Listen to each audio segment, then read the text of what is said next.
Hey, everybody. Welcome to another edition of Rewind the Tape. I'm your friendly neighborhood soda. And as always, I am joined by my co pilot, my Robin, to my Batman in this case. Ben, how are you doing today? I'm doing well. I'm doing well. I am your Robin in this case, I guess, and I'm Yes. okay with it. And as if the title and the thumbnail doesn't give it away, we are discussing Batman Forever today, the 1995 flick directed by Joel Schumacher, starring Val Kilmer as Batman, Jim Carrey as the Riddler, Tommy Lee Jones as Two-Face, Nicole Kidman as Chase Meridian, and Chris O'Donnell as Robin. But we're not doing this alone. We've got two very special guests with us. Ben, do you want to introduce the first one? Yep, he is my partner in Mount Florida, my good friend Ryan. How you doing, Ryan? Riddle me this, gentlemen. What is the one thing that elder people want, but young people have in abundance? Energy. Ben? That's what I was going to say. Oh, time. Damn it, I was going to say that. Why are you spoiling that, whoever is in the chat? This mysterious I didn't read it. I didn't read the chat. Never mind. Very nice. Very But nice. that is correct. It is time. They want time. But to answer your question, Ben, I'm doing very good. I'm really glad that you guys extended this invitation to me, because the funny thing was, a couple weeks ago, on a fellow, someone we know very well, Vernon Green, on his channel, A Fan's View. Hey, Brandon. How's it going? Hey, Brandon, how you doing? On Vernon's channel, A Fan's View, he invited me to do a watch-along originally to the Batman 89 film. But because I had such a great time with him and Robert Adams, later on he brought me back in for Batman Forever and Batman and Robin that we did with Andres Gallegos. So the entertainment we had with each other and the constant jokes we were throwing out was amazing. Very, very nice. And also joining us is one of my oldest friends in this sphere, pretty much the one that dragged my ass into it. It is none other than Frenchie. How are you doing, my man? You forget to specify your beautiful ass, Soda. Thank you. Thank you. I'm doing good. I feel like the Ronin of the channel. I just go from episode to episode wherever people will take me. No, but I'm happy to be here. And yes, I was quicker than you, sort of, because I was screaming time, but I realized no one can hear me, so I decided to write it in the chat. That's one thing I notice whenever I'm producing and like something's going on. I'm like, I'm trying to answer, and then I realize they can't hear me. Yeah, I seriously thought that Soda read your chat, Frenchie. That's why I'm like, damn it! I don't normally keep the private chat on. I normally have the YouTube comments on, so I just missed it. No, yeah, that was just my own. I'm doing good. I'm happy to be on again. And I know me and Ryan are going to be defending. I'm not defending it 100% because there is some shit that needs to be changed. But I definitely love this movie. So we are the official defenders, Ryan. Yes. Yes. So yeah, like I said, we are here. We are watching the movie Batman Forever. Where do I have? There we go. The poster. I love the poster personally. I don't know about you guys. But when was the first time you saw this movie? For me, I went and saw it in theaters. This is the first Batman movie I saw in theaters. Me was drive-through theaters. I remember the funny thing is, I was watching the movie. I was pretty young, but I remember being fucking intrigued too. On the screen right next to me, to a movie my parents would have never let me watch. So I watched it without sound, and that was Spawn. Oh yeah, it was right on the side, so I kept like looking at it and mesmerized, and watching Batman at the same time. So I had Spawn and Batman Forever on my side. Oh, those are fighting words with these two people in the show there, Taco. Taco, for God damn it, Taco. What about you, Ryan? When did you first see the movie? Surprisingly, I too saw it as a kid, but I was very not mixed on what I can remember. I remember watching it consistently when my dad bought it on VHS, but I do remember watching it at a drive-through theater. And this was especially around the time when Batman Forever was doing the marketing time at McDonald's for the glasses. So I do remember my parents might still have all the glasses. I haven't gone to look. I have no idea if my mom had put them in stores or she permanently got rid of them. So it's up in the air. I hope my mom doesn't bring it. But yeah, I remember the McDonald's campaign stuff. That burger was actually pretty good, if I remember correctly. Well, remember the first line in the movie is, "Shall I call the drive-thru?" That's fair. That's fair. No, we're just busting your chops, Taco. Don't go anywhere. You know we love you. We need the views. No. Yeah, exactly. Oh, this is carrying Tommy Lee Jones. So yeah, this. What about you, Ben? When was the first time you saw the movie? I saw bits and pieces of it when I was a kid. But the first time I really sat and watched it from top to bottom, I might have been like 15 or maybe even 17. I wish I know that I should have been when I first saw this movie from top to bottom. Say what you want about this movie. For me, the main part is Jim Carrey as the Riddler. He knows exactly what movie he's in, and he doesn't have enough grass claim in it. Could you imagine if like he was in like Batman and Robin, like that type of feel of a movie? Oof. I think he would have overclipped. He would have overclipped that movie. Like, you think Tommy Lee Jones did not like working with him? I'm pretty sure Arnold Schwarzenegger would not have liked it. That's fair. That's fair. Yeah, to hear years later that Tommy Lee Jones hated him was like, well, okay, that's fair. Wasn't that famous line, Tommy Lee Jones? Can you hear him? I can't stand your cartoonish buffoonery. Yeah, something. And that's ironic after you watch this movie and see Tommy Lee Jones's performance. All right, a brief little synopsis here. Batman finds that he must protect Gotham City once again from the combined forces of villains Two-Face and the Riddler. Two-Face is also former District Attorney Harvey Dent, who was accidentally disfigured in a courtroom incident. The Riddler is former Wayne Tech employee Edward Nygma, who is bent on getting revenge for a refused project. Now they join forces to drain the the brainwaves of each citizen in Gotham while plotting revenge on Batman. While Batman Bruce Wayne struggles to fight the dastardly duo, he must also deal with a romantic relationship with a sexy psychologist and the eagerness of a new young ward who becomes his sidekick, Robin. All right, so what is everybody's thoughts on this movie? Is Chris O'Donnell really that much younger than Val Kilmer in this movie? He is. Like in terms of actor's age or character's age? Like, what do you mean by that? Well, like, I don't know. Like, he's supposed to be younger than Bruce Wayne, man. He can't be more than 5 years younger than him, right? There's actually, I just looked, 11 years difference. Yeah. 1970 for Chris O'Donnell, 1959 for Val Kilmer. Okay, well, I stand corrected. Go ahead. And in defense, this is not the typical Robin from the comics. This is Nightwing. And then Nightwing, it goes into that because like the fourth movie goes right into Nightwing costume, especially with the costume. Oh yeah, exactly. So this is Nightwing Robin. Yeah, it's like they fast tracked his origin story by placing it closer to where it would be for Nightwing. Yeah, it's a little weird. I'll be honest, I actually like the origin story as is because I get it. I know we all know in the comics, in the cartoon, he's supposed to be a young boy, but I like the fact that he's at least supposed to be a teenager, or he's a year away from being a teenager.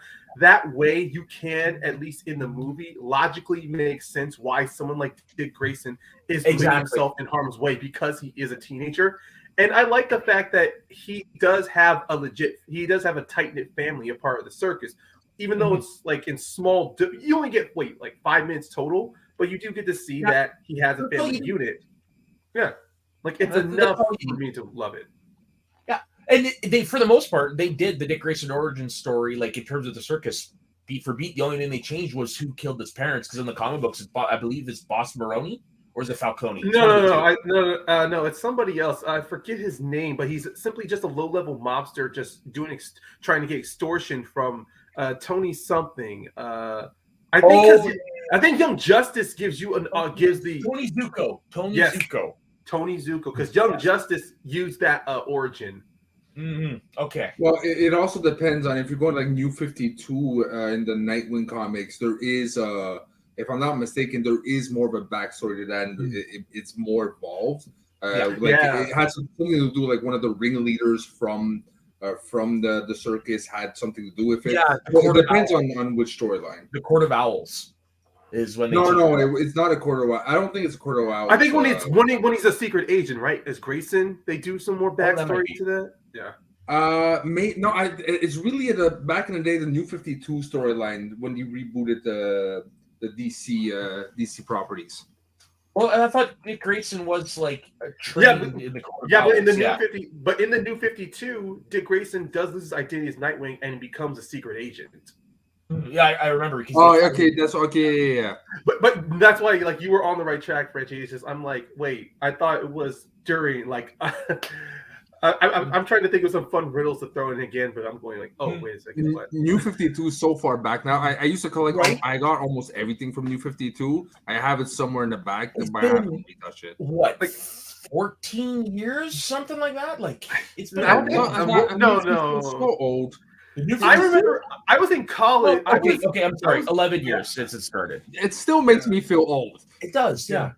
I remember I had a job at a burger joint when the New 52 was still around. I'm like, it's not that far. In Vancouver, yeah. And just a quick note. For me, Animal Man is the best storyline of all New 52. Oh, okay. I really like what they did with Aquaman. I actually like the Earth 2 story comics that they have produced. I actually like that. Different takes on Superman, Wonder Woman, Batman, and then the heroes that came afterwards. I actually like that take. But yeah, they get back to Batman Forever. So again, what were everybody's thoughts? Like we've heard. Who did we hear from already? I'll go then. For me, it's again, I'm a defender of the movie. It's especially because of Jim Carrey. He makes movie. You replace Jim Carrey by someone else, everything falls apart. But the energy he brings is amazing, and I have to admit, Schumacher, as much as he gets shit, Bob Kane interfered and did not necessarily like the tone of Batman Returns, and he was one of the reasons why he wanted to go lighter. Mm-hmm. It could have been a lot more campier. What I like about Schumacher is his visuals. It's outdated a bit now, but I still remember as a young kid the bright neon lights. The way he created the Gotham. There's something so interestingly visually operatic and new age operatic. It was amazing. The design, as much as a lot of it is campy, the design is still spot on. Yeah, I like the goon designs with the neon the neon machine guns and their masks. Yeah, and I gotta say, those goons are my favorite goons out of the 4 movies. I love those goons. The Two-Face goons. Is it because they look like gimps, Frenchie? No, because for me, visually, it made more like my worst goons was Batman Returns. I hate those, the fucking useless, idiotic assholes. But in these, I don't know, it made sense with the Harvey Dent crew, the Face crew. In terms of like the original ones, this is probably the one that feels most like an actual comic book, like where it balances the serious and the humor. Like we're obviously with Batman and Robin, we go way too far with the humor, but this one's kind of trying to do that balance, and for the most part, it does succeed. And again, I just watched the documentary, the making of, right before, just like and it's something that's interesting. A lot of people think this movie's an homage to the old Batman of Adam West. It's actually not. It's it has. Go ahead. It's an homage to Bill Finger's run in the 40s, 50s. Yeah. And that's the thing about those early movies. Like they all represent a decade. Like the 89 is the 30. It's like 39 Batman year 1. Sorry. Exactly. Yep, so what you were gonna say? I was actually Returns is like 1940s. This is like 1950s, and then Batman and Robin is like 1960s, full on like Batmite, multicolored costume Batman. Ryan? I was mainly just going to agree with you, French, that this Batman Forever did have a lot of homages to Bill Finger's run in the comics, because I remember coming across a video about somebody. I can't remember what it was called, but it was a YouTube channel talking about some of the behind the scenes of the transition from Batman Returns to Batman Forever, where other than Bob Kane, one of the other big things to change the tone was the sponsorship, because McDonald's at the time during Batman Returns had no idea what the Penguin looked like. So they were pushing out toys of the Penguin from the animated series. So by the time Penguin from the Danny DeVito Penguin showed up on big screens, McDonald's not only felt that they were kind of that they were robbed and cheated of, well, not robbed and cheated, but they were misled. They wanted to go to, and Warner Brothers at the same time didn't even try. They weren't trying to admit that they knew that Penguin looked different.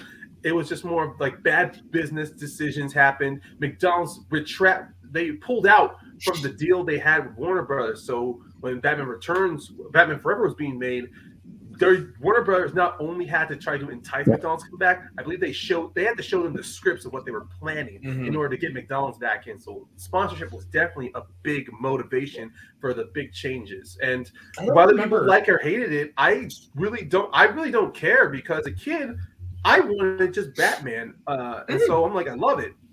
Yeah, same here. And I remember, go ahead, Ben. You go first, because I have a question for the panel, but I'll go after you. Well, I was go on like the marketing aspect. I remember as a kid going to Toys R Us and being filled with Batman Forever toys, especially the figurines of like Batman and Riddler, and I was like, there's always a whole bunch of costumes that had nothing to do with the movie. Had like zero. That is true. It almost felt like people went like concept design and they said, "Yeah, I want this, but it's not the movie. It looks good, we'll make money." It kind of feels like that. But yeah, I remember it was a bunch of marketing. Oh yeah, and I remember my parents buying a couple of them. I had so many of the figurines. I thought I still had it, but I used to have the actual Batmobile. The worst Batmobile, in my opinion. I prefer the fourth one. Really, you prefer that one over this one? And you know why? No, it's the designer. You know who designed the fourth one? No, the same designer who did Alien. Oh, really? Geiger, yeah. I did not know that. Weird. And so that's weird, because this looks more like something he'd do. No, but you look at the patterns and everything, you re-look at it, like when we reviewed the fourth one, it's very alien-like. There is a mystical feel to the Batmobile. And more you look at it, more I was like, oh man, this actually it works. Compared to this one, it looks like it was built just to sell toys. It wasn't built to be a full Batman movie. They've been on record, especially Joel Schumacher, saying that was the fourth one that was built for toys, not this one. It was Batman and Robin that was the one that was built for toys. That's why you had all those weird looking designs. That's why you had the new bat suits at the end. That's the toy one. Because the production for that was rushed after this one. So let's get on with that. I still feel like I look at it and it doesn't feel like it probably was to a degree, but I know for sure it was Batman and Robin that was the one that was made like that. Ben, what did you give your thoughts on the movie? Yeah, I mean, the movie was fun. I like Jim Carrey. I like Val Kilmer as Batman. What did everyone think? Having had Michael Keaton, the last two Batman movies, what did everyone think of Val Kilmer as Bruce Wayne and Batman? I kind of felt he played a better Bruce Wayne than he did as a Batman. He's Andre. I actually like it because it's a big flip from actually with Michael Keaton. As much as I love his Batman, I do like that the characterization of his Bruce Wayne that he portrayed in those first two films was someone who is pretty much just an outcast, not someone who's suffered through tragedy and is pretty much living and is literally molded by it. So when we have Val Kilmer's Bruce Wayne here, you do see someone who's trying to be not put on the mask of a philanthropist or of a businessman. He's actually trying to put the work out there. That's why I liked the introduction of Edward Nygma was at Wayne Enterprises, because you see Bruce Wayne really trying to be a public face. So, and it does bleed in a little bit more into Batman and Robin, but I even like where we're seeing more Bruce Wayne in the light and less of Batman, really showing a bit of a dichotomy here to where Batman Returns, Bruce Wayne really wanted to be Batman more than he wanted to be himself. So I like, and it does tie into bringing Nicole Kidman's character as a psychiatrist, or Well, psychiatrist, a psychology expert. At first I thought Nicole Kidman was there for eye candy as a kid, but I got her revisit these films, sifted through all the hate, and I'm going, you know what? Her character's not just there to be a damsel in distress, to be a love interest. Her character's also there to motivate Bruce Wayne for change. Oh, she definitely looks like eye candy. That's for darn sure. But she checks all the boxes. Yeah, no kidding. I echo the same sentiments as you. Like, I really do enjoy watching this movie because it's just a fun, lighthearted. It's a romp. It's like I said, it's got that mixture. You got the serious, you got the humor. But yeah, let's get into the characters. So, none other than Batman. I'm actually gonna say, out of the costumes of the first four, this is my favorite Batman costume. That's a great pose for. Sorry. Too bad it didn't continue to throw the whole movie, because you go from this to why. The only thing I personally would change is I would make the utility belt yellow. That's the only thing I would change, just to keep it kind of uniform in line. But I love the sleek design of it. The bat nipples, take and relieve them. You know why Joe Schumacher didn't want to look like. I kind of want to get rid of the ab design layout in that costume too. That's one thing that always bothered me. He's already in armor. Why does the armor need to show his body physique? So, did you prefer Batman Returns costume over 89 then? Because the 89 has got that like weird sculpted one, whereas it's more armor like in Returns, right? Well, yeah. I understand there's function, and you want the body armor or the outfit to function well with your body. It just bothered me, like, why would you take the time to sculpt or mold an ab physique in your costume, especially for male superheroes? There is a very simple explanation. Is between Batman Returns and Batman Forever, there was not much going on, so he ate too much burgers and he's compensating. Yeah, exactly. Very well, McDonald's crossover deal. What about you, Ben? What are your thoughts on that uniform? I gotta say, it's a pretty cool picture. You know what? I was going to say I like the Christian more, but bring it up again. Yeah. Yeah, damn it. I like the classic logo. Right. Yeah, it's very sleek. Like I said, very sleek. I wish he hit me for the entire movie. And also to add to the environment and the model scale structure of Gotham City, he literally can just move within the night. Exactly, because he blends right in. Like the only color is here. Yeah, it's the main symbol, which is why I like to draw. Yeah, which is to just to reference a scene earlier in the film when Dick Grayson steals the Batmobile and he's finding those gang members in that neon thing. You really don't. I mean, even when Batman is just standing right there, sure, there's the blue background, the skylight, but he is kind of blending in until someone looks up and go, "Oh shit, it's Batman!"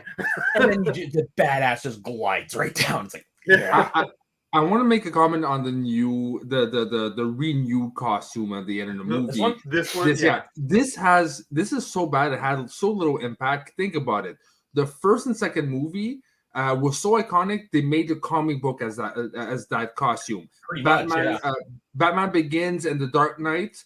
It was so iconic. They made the comics follow suit in a certain way. To a degree, yeah. This one you never see anywhere else but the fucking for sure. And that's how bad it is. But there is one thing it does have in similarity to some of those other costumes, though, is the bat symbol itself on the chest. Yes, that's the one thing it has the similarities on. For me, it's saying here like it's just to make toys. That's all that was. And also on the film, they did say it's a prototype suit. So I mean. But it doesn't it's not just taking away anything you said, Frenchie. You're right. This does not come back again. But it did feel like they were trying to add an idea of Batman's going to have not just his utility belt, but the suits. It did say in the film it has sonar built-in detection, like almost teasing that Batman's going to have more tinkering with his suits, almost in a way kind of like what Iron Man does. But I have to be honest. I don't know about you guys, but I'd rather have the logo like the efficiency suit. Rather than the logo printed on over the chest. The only way that works is like if we're going to use Ben Affleck's costume as an example, where the suit itself is a different color instead of it just blends right in. And different material too. Exactly. Ben Affleck's almost like a Kevlar type. Yeah. You can see the wrinkles fused in. This just looks like again made for toys, a plastic shiny thingy. Wait till we get to Batman Returns as Oh Batman. God, don't even. The George Clooney one, the one that he regrets, he apologizes for. But let's also talk about the Robin costume. I like this.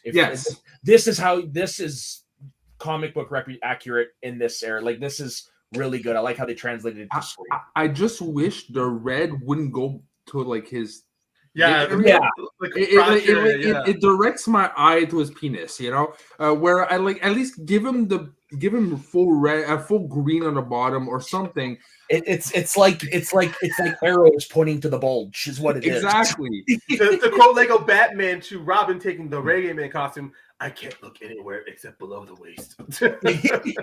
Yeah, exactly. Now I do have a question. I wanted to find a fun way to make our brains work a bit, but stay in the camp of Batman Forever. So if you could recast Commissioner Gordon and put in an actor that would still fit the campiness, just an actor of today or someone still active today, I would go with Patton Oswalt. Yeah, he would be great. So he keeps the campiness. He could portray a useless Commissioner Gordon that's there to just be like, the Batman must come. Like, he does nothing in this movie. So try to cast an actor that could still portray that uselessness that is Commissioner Gordon. Go ahead, Ben. I have a good one. Remember the time? It was 1905, right? Yes. Before that or after? I can't remember if the show was on before or after the movie.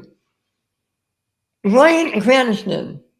Oh, at that time he was known for comedy. Yeah. Oh, yeah. Malcolm in the Middle.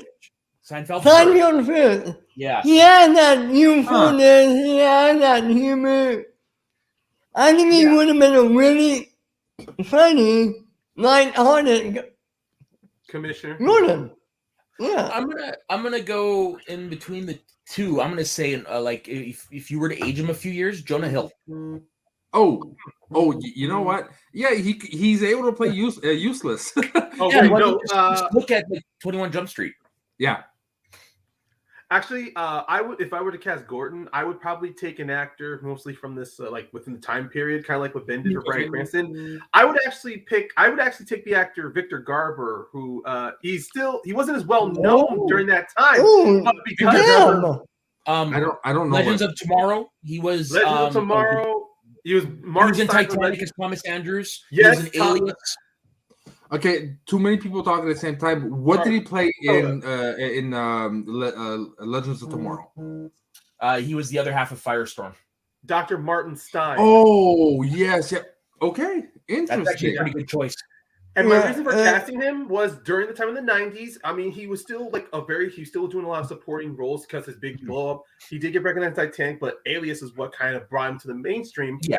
But I still thought him just being there on the sidelines as Commissioner Gordon, because I've seen some of his films, he has a good gravitas to the role, even if he had to be jokingly or not. Just having him show up and alongside, maybe bouncing off of Val Kilmer, I thought could have been nice, even if it's just for a short moment. Because personally, I'd kind of want to punch up the script to have Gordon more involved in the story. Yeah. That's the thing about these early movies is that Commissioner Gordon is just pretty much a background character. He's a buffoon outside of the Adam West show. Yeah, it wasn't until we got Gary Oldman that we finally got a Commissioner Gordon to do shit. Okay, I have something I want to say real quick. Yeah, if you're recasting people, I have a perfect recast for Alfred. Oh, Tim Curry. Depends on the circumstance. If we're recasting the type of Alfred, Tim Curry wouldn't fit, but Tim Curry would be interesting. In the movie, though. He would fit in the atmosphere. He could do good into the atmosphere of the movie. Actually, I think Tim Curry would probably be good for Commissioner Gordon if you want someone to be jokey and goofy. Because I think these Schumachers could definitely use some Tim Curry. Oh, for sure. For sure.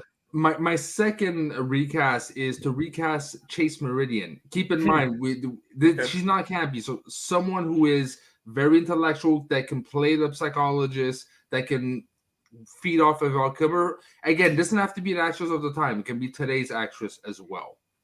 Helena Bonham Carter. She wouldn't do it. I was gonna go Julianne Moore, honestly. Oh, Julianne Moore would have been a great one. I forgot her name, but I don't know why. I always loved her and always saw her. I wanted to see her in more things, and she can definitely play that serious but still sexy at the same time. Is the actress that played 7 of 9 in Jerry Ryan. Yes, I would see a Jerry Ryan. You're not wrong. You are not wrong. I could definitely see her. I have two. I have one from back then, and I have one from right now. Okay. Back then, Courtney Cox. Courtney Cox and who? I didn't hear the first one. I didn't say the other one yet. Oh, I'm sorry. The one from today, Amy Adams. Yeah. Yeah. Oh, she could definitely do it.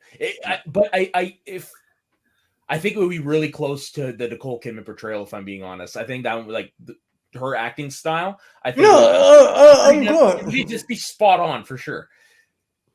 But Courtney Cox as Chase, I think she can pull it off. Yeah. Oh, she definitely would. All right, so back to the movie. We got to talk about the villains. The Riddler and Two-Face. There's one fits, one kind of doesn't. Yeah. Like, first of all, like, can you put that photo on? Mm-hmm. Jim Carrey's face. Like, for sure. Like and that's what I love about him. Like, he has such a mannerism. Like in Ace Ventura, he's over the top. This one, he's over the top, but it doesn't feel out of place either. I always remember the scene where, like, you know, he's doing the baseball thing and in the back stick and like start like dancing in her way. It's like that could have not translated. I mean, there is such a fine line, but you believe he's a maniacal psychopath that's having fun at the same time. You don't see that ever. He takes the Frank Gorshin Riddler, like, takes that energy and he just dials it up to 11. Exactly. And a lot of people say, oh, you know, he's trying to be a Joker. I don't find it, because Joker was crazy, was scary. The one that is trying to be the Joker. Exactly. And there's like a scariness of Joker. Whereas Jim Carrey, he's unpredictable, goofy, but at the same time, he's not scary. You kind of want to hang out with him, the joke around, but you don't know if you'll stay alive at the end of the night, because something might happen. I will bounce off of that, Frenchie, because when he's at a minimum, or he's like at least a manageable level, this is someone you might want to be around. But from his introduction to him immediately switching on a dime, and Bruce tells him no for his experiment, and then him immediately attacking his boss, like, that's the moments where I'm like, this guy I want to be at maybe a 6 feet distance from. He's definitely one you definitely were like, yeah, he might want to hang out with him, but you definitely want to, like, always keep your eye on him out of the corner of your eye, sort of thing. Yeah. But any normal person wouldn't. But I'm not normal, and I probably be like, I want to pick your brain because you're awesome, and we probably agree a lot on a lot of things. So that's why we like to hang around with him, because 2 pieces of pods probably wouldn't survive the night anyways. I mean, I will just say one downside of his Riddler. I mean, I understand he had to be made the villain. I would have preferred. I mean, look, he's over the top for a reason, so we can buy his switch from normal to villainy. I kind of would prefer it if maybe we had a more slower pace to it. But that's just my one little takeaway of a negative down to his character. Otherwise, I enjoy his performance. As a kid, I constantly was reenacting his scene when he is testing the box on his boss Fred, just like more power.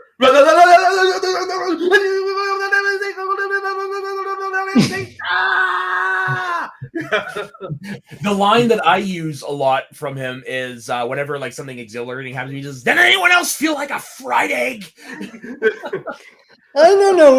When the Meridian happy, I always say, "Swing yellow." I Oh, dear remember God, practicing yes. his laugh, just. So from one highlight to the other, now it is time for Two-Face. Now the look is cool, but once he starts acting, you're like, oh, okay, buddy, tone it down. Before we go to Two-Face, there's one thing I never understood, and again, it's the problem with the comic book movies of the 90s. Can someone explain me how the fuck he went from fired employee of Wayne Enterprises to being able to distribute his device and overselling Wayne stocks 2-1 if he has no money, he lives in a crap apartment. Why do you think, hold on, Frenchie, why do you think they were doing those robberies? The robberies funded the scheme. Yes, but again, like, I understand the product on a serious note, from that transition to like broke stealing, and then he's like the most powerful man on the planet is like what, 5 days? Well, that's the thing. Like it's very ambiguous, the timeline. That's the thing about all these movies is the timeline. You're not quite sure how long over time they take. So it is a valid question. It would have been nice if they explained that a little more. Yeah, he is not wrong though, because I always found it weird that, at least when I watched it again in college, that why the hell how much money did he get from these burglaries? Because no offense, what kind of connections does he have to get billions of dollars to build that little headquarters base on that island? Well, buy the island, build that base, make that monument structure. Someone would have noticed. Like, is he paint? Like, it should have tied more into the corruption of Gotham. But go ahead. Not just that. Like, any logical person sees green floating waves in the air heading a direction. I don't know. Someone would want to inspect where the fuck this is going and why those green floating. I guess like. I could buy how in that little montage they were saying that the box turns people into zombies, and then that stupid thing. Well, that's what they said when television was invented. I'm like, I can understand people in their homes that they won't pay attention to anything outside of their relevant space. Hell, I do that when I'm on streaming services. But still, I'm saying, like, yeah, if I wanted some fresh air, I go outside, and all of a sudden the sky looks a little green to me. I'm gonna ask questions. Yeah, no kidding. But yeah, so let's hop on to the other villain. Ben, let's start off with you on this one. What are your thoughts on this over the top, incredibly weird villain? You know, and not often. I don't know, man. He's fine, I guess. But a part of me really wonders and wishes we got the promise from the 89 Batman, and we got Billy D. Williams to come back as Two-Face. Yeah. You know, they already set him up as having sex. And I'm pretty damn good one, if I may say so. Yeah, for what little bit we got of him, yeah. And Tommy Lee Jones is so over the top. He wanted to outact Jim Carrey, but man, it did not. It did not do it. I had heard he didn't know the character beforehand, but it's almost like he watched the Joker. It's like, oh, that's what I gotta do? Okay. If he'd have actually just taken it more seriously and actually played it like Two-Face is supposed to, I think we would have had an even better combination between them, because we'd have the Riddler as the over-the-top one, and then we would have had Two-Face as like the straight man in a way. Because the first opening scene of his, it is him legitimately acting, like when it's just focused on that right side of his. Yeah. That's why I love that line. I love his monologue. One man born to hear another villain. Paul, babies die, babies grow fat, politicians corrupt. You know, I don't know the whole monologue, but I like it. But once it does that little camera sweep to his face, then we're going, oh, we're getting that performance. And And here's a fun thing. If I wanted to recast Two-Face back then, Nick Cage would have been the perfect actor for that role. Oh, yeah. If you hands down. Damn you. This was not far off from him getting Face Off. It was in that same decade, around the same time frame as well. You could still get Nick Cage to do it, because I'm sure he could play it like seriously, but with that unhinged craziness still. Yeah. But keep it reined in like you think. I think he could still do it, if I'm being honest. I don't know why. I can't remember the actor's name, but I would take a comedian who has a lot of acting chops and can play very serious and very stupid at the same time, but balanced. Wedding Crashers. Oh, Vince Vaughn? Yeah. Yeah, I can see that. I would put Vince Vaughn. You watch Hacksaw Ridge, man. He's got great acting chops in that movie. One of the best parts of that movie. And you know what? I'm sorry. I liked him in True Detective season 2. Never saw any episode of it. A lot of people were decrying his performance in that. Like, not many people thought he was not good. It's not good. Actually, no, I was gonna say Ralph Fiennes, but I think that's too much for him in this film. Ralph Fiennes would probably fit more into like a Nolan verse than he would have into the. Yeah. Now, for me, instead of giving my opinions on Two-Face itself, I have a statement and a question. My statement goes to what Ben said about the original Two-Face that was supposed to be. If I was the Flashpoint director, I would do all in my possible power to cast Billy D. Williams as Two-Face for a 30-second cameo. Well, they kind of did in Lego Batman. But a real one, like real, like 30-second fanfare that really works. Now, for my question, and that is going to pretty much relay my feelings on Two-Face. Which is the better villain, Two-Face or Mr. Freeze? In the movies? In the movies? In the movies. Oh, the ones that we have. Yeah. I was gonna say, well, what are we basing on? Because I mean, if we're going on actual characterization, that's really hard.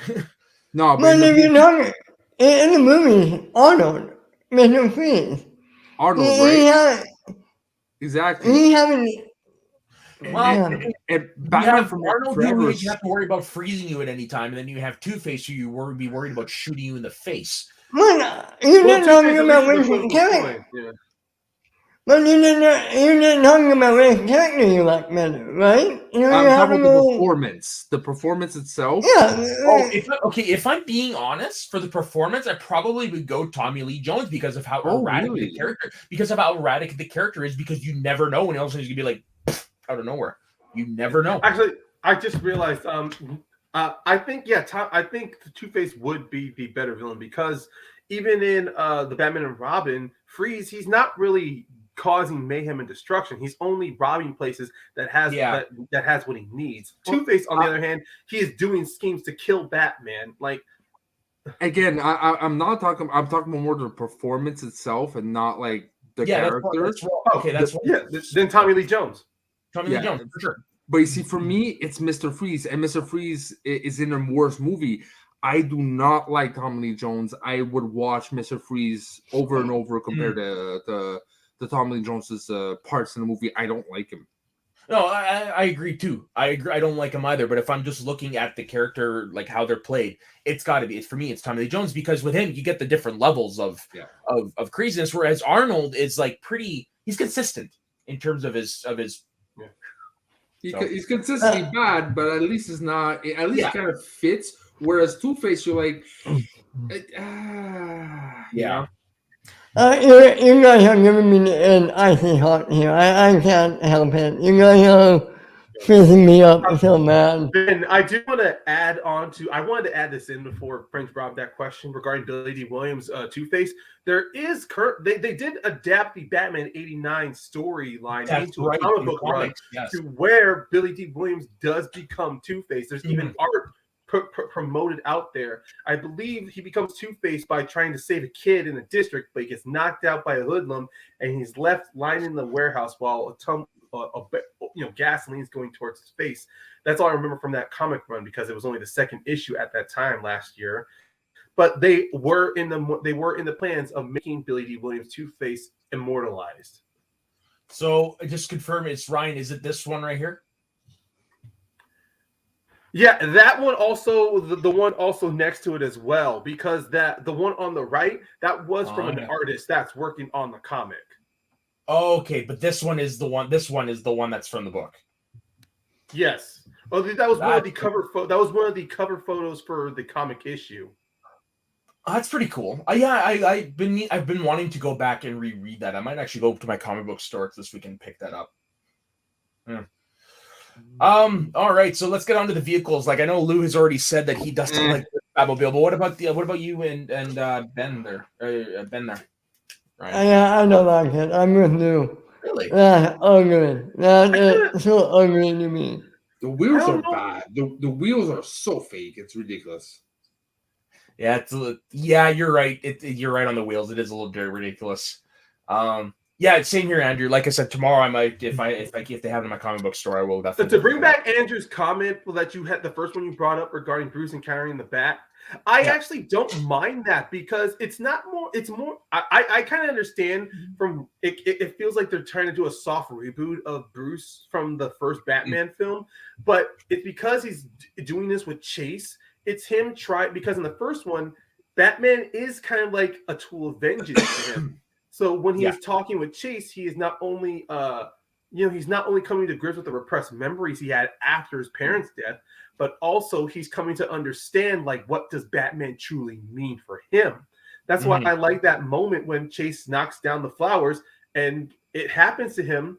I love what he says at that moment. I wanted to turn that pain into like a weapon, or make sure no one feels what I felt again, because throughout that film, he's been telling Dick Grayson that if you kill Harvey Dent, all you're going to be doing is going out again, looking for someone else to hurt. And again, a night after night, until you're alone with the pain and the anger and the hate.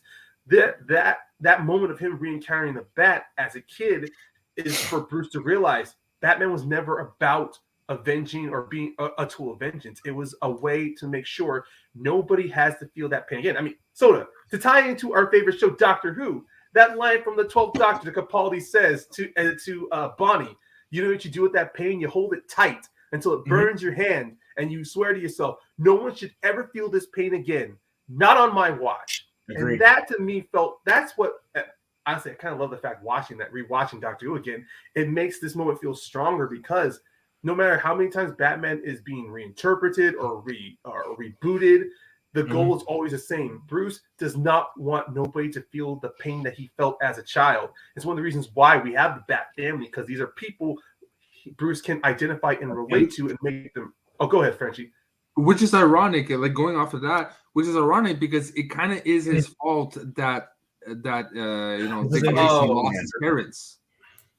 Yeah. Okay, Andrew, I understand what you mean now. That scene. Okay. Yeah.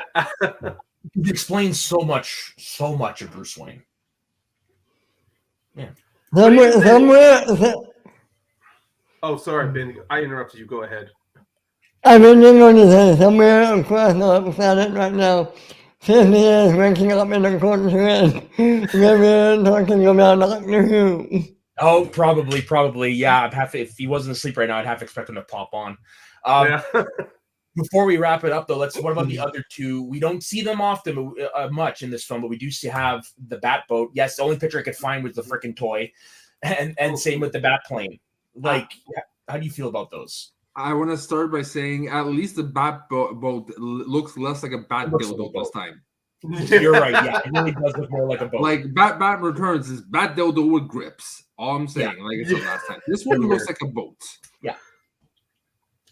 Yeah. No, I love the design of it, honestly. I just wish that they were in the movie a little. I just wish they weren't destroyed. I get it. It gets great moments with Two-Face and Riddler. But I do like the design there because it shows Batman. It's not just like we're seeing, he's a rich billionaire, but it ties into Bruce along with the suit that he made, that he's thinking of trying to not just protect himself, but he's thinking of upgrading his vehicles to make sure that he can combat crime a lot more. What about you, Ben? I like the stuff, but the more is better, but I like the original plane better. Me too. I like, and if I'm looking at the planes, yeah, for sure. The Batman '89 plane is great, but mostly because of that iconic shot with the thing. But this isn't half bad. Like it fits. It fits this. It fits for the movie, but you know what? Honestly, I don't like the tones in this movie, in these two movies.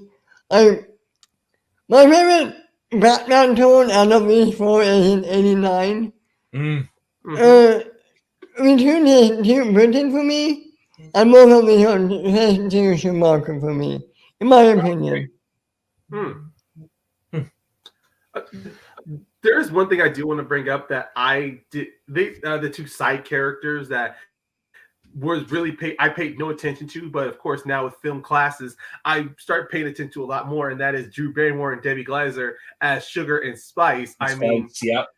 Favorite side characters that really add into, like, really enhance the scene, like not just the two scenes, but when they're but also when they're used to when Drew Barrymore Sugar is being used at Edward Nygma's party.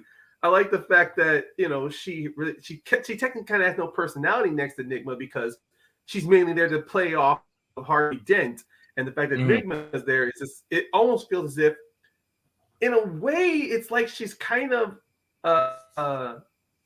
almost being emotionally manipulated, not like in a dangerous sense, but it's just kind of the fact that this girl has no problem working alongside Nygma to help him to seduce Bruce Wayne's mind.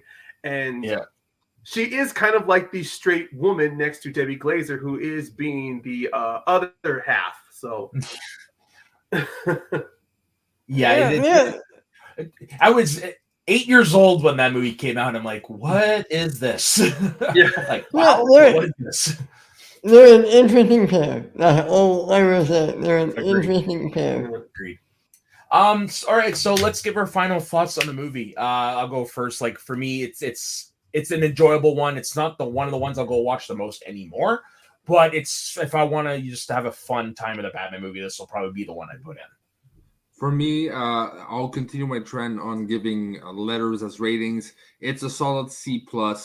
Not as good as Returns or 89, but definitely not like Lego Batman movie and Batman Robin are down my list. This one is still solid. Is it perfect? No. Is it enjoyable camp stupidity with beautiful graphics and sometimes what the fuck is happening graphics? Yes. So all in all, very enjoyable. Rewatchable. I watch it at least once a year. So if I watch it at least once a year, it's a C+. Yes. And what about you, Ryan? Honestly, for a while, I would always say that this is still a movie I recommend almost anyone would watch. Like, a couple of years ago, I would say you can watch it to have an opinion on, not for enjoyment. But now, as I'm older and really looking at every Batman film as a whole, I will definitely 100% recommend people watch this movie because who knows exactly, if you're not a fan of Keaton or the Burton films, then give this a shot. Maybe this is just more your alley, your taste towards Batman. Because one thing I can't stand is people wanting to judge a film and they only judge it because they've never seen it and they only got it off of people's opinions of it. I used to be in that camp, and I'm breaking away from that camp, and I'm going, if I don't have an opinion of a film, it's because I don't see it or I don't plan to see it. So I'm not going to let someone else influence myself. But as long as there's going to be more and more Batman movies coming out, I suggest people should watch this so they can at least have an opinion. Like, did you love the Kilmer's Batman? Was Jim Carrey your favorite? Did you like Nicole Kidman, even though she's pretty much just a sex symbol in that film? Oh boy, is she ever. I forgot to bring that picture up. Yep. Yeah. And I do this is a C+ film. And what about you, Ben? I might not be in that picture again. No, I'm kidding. Ben's got a boner. All right. I'm saying this to some friends of mine. Nicole Kidman was by the time that I became a man. Yeah, I'm with you there. Her and Kim Basinger in these movies. Okay. It's more credit I give to Schumacher. It's credit I give to Schumacher. He knows how to frame and shoot the human body, even if it's in a fucking rubber suit. Okay. Okay, go ahead, Ben. You know what? This movie is average. C+ is perfect for it. It's not my favorite. It's not my least favorite. It's right in the middle. I like Kilmer. I like Carey. Christian Orner is okay. Everything else, meh. Yeah. C for me. Yeah, no, I agree. One of the things, like, I look at all these movies, Batman movies, so I look at the comic books. It's a multiverse. This is a different version. This is Earth A, that's Earth B. So, I mean, it's basically just what's your poison is what it is at this point. All right, so that wraps it up. Frenchie, where can everybody find you?